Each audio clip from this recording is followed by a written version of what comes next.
Hi hello మీరు చూస్తున్నారు సైనాస్ creative world అండి. నేను ఈరోజు వచ్చేసి ఎగ్ రెసిపీ చేస్తున్నాను అనమాట. ఫస్ట్ స్టవ్ వెలిగించి ప్యాన్ పెట్టుకొని దానిలో మనకు సరిపడా ఆయిల్ వేసుకొని ముందరే ఉడికించి పెట్టుకున్న ఎగ్స్ వేసి కొంచెం పసుపు వేసి ఫ్రై చేసుకోవాలండి. ఫ్రై చేసిన తర్వాత ఆ ఎగ్స్ తీసేసి మిగిలిన ఆయిల్లో ఆనియన్ వేయాలండి. పచ్చిమిర్చి కూడా వేసుకోవాలి. వేసుకొని కొంచెం వేగిన తర్వాత కొంచెం సాల్ట్ వేసుకోవాలండి.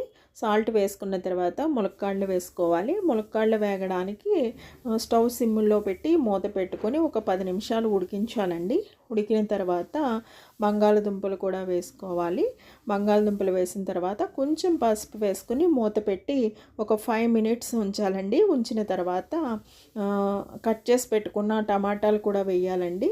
టమాటాలు వేసుకొని కొంచెం సాల్ట్ వేసుకొని అవి పచ్చివాసన పోయే వరకు ఉడికించుకోవాలండి. ఉడికిన తర్వాత ముందే ఫ్రై చేసి పెట్టుకున్న ఎగ్స్ మనకు సరిపడా కారము వేసుకోవాలండి.